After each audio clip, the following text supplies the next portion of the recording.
Hi guys, this is Larilyn with House of Okoti Design.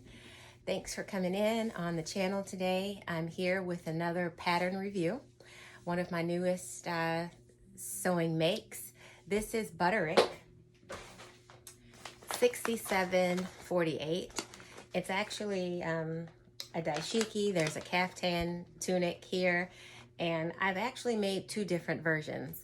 The first one was dashiki, and I did the actual trim that you can see here, similar. You'll get to see that soon in the video.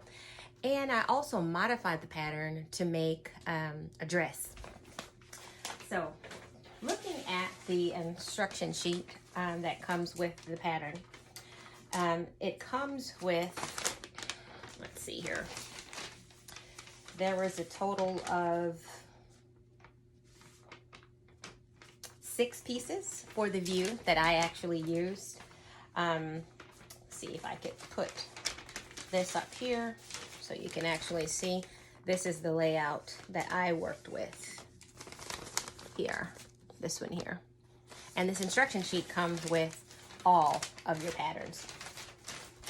It's pretty self-explanatory, very straightforward.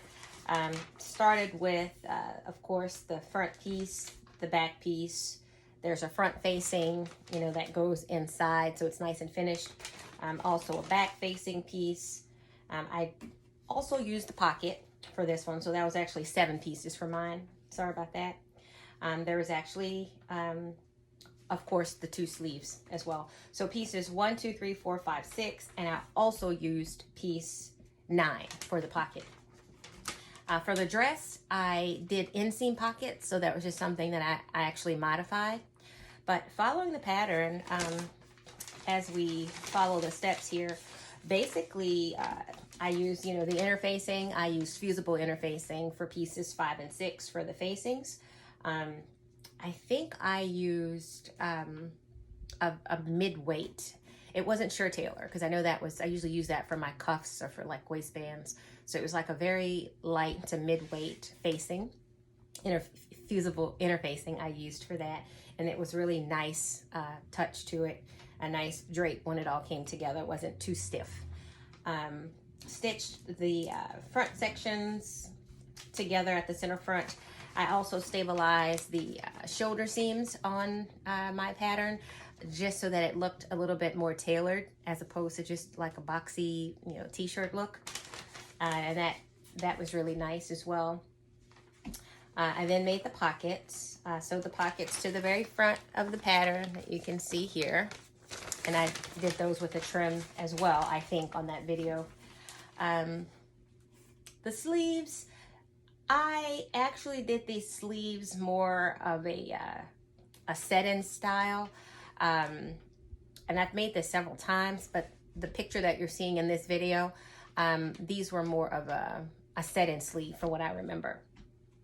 They were kind of gathered at the top, and I kind of worked the sleeve cap in, into the armhole opening. But I have made it before where the front and the back is completely open, and then you lay the sleeve, on top, and then you sew it in, which is technically easier.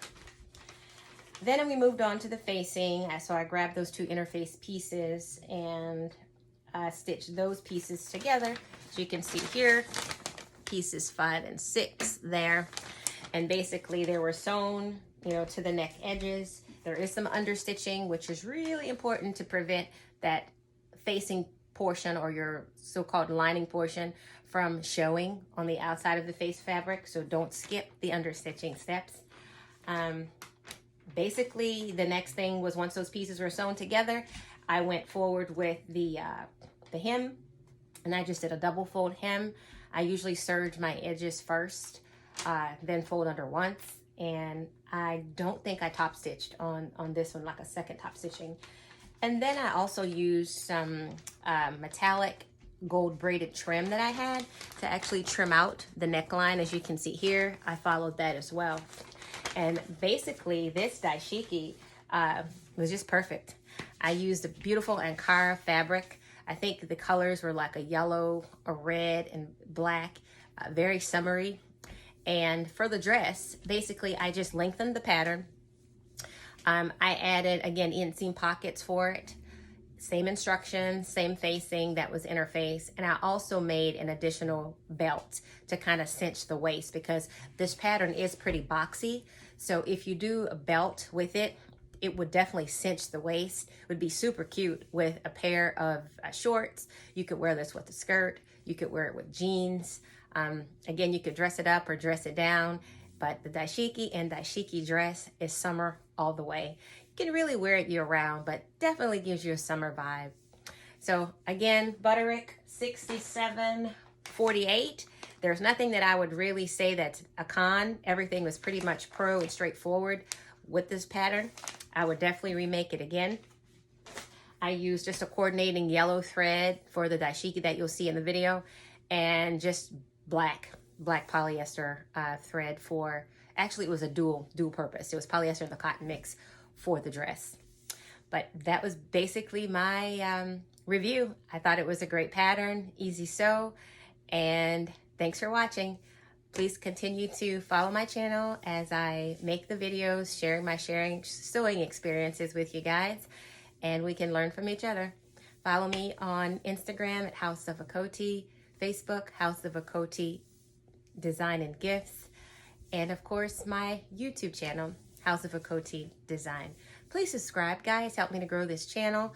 I'm doing this in my retirement. I've left podiatry after almost 20 years as a podiatrist, sole practitioner, which I loved what I did, but just ready for a change, and developed just a passion for sewing and design. So I've gone back to school and actually learning through a sewing academy in my local town, and learning pattern drafting, pattern designing, tailoring, just everything under the sun, that I can build my new armamentarium of skills for this new career goal that I'm seeking, probably for the next 20 or 30 years. What do you say? Will I be sewing that long? If these old hands allow me to, I plan to. Thanks for watching. Bye.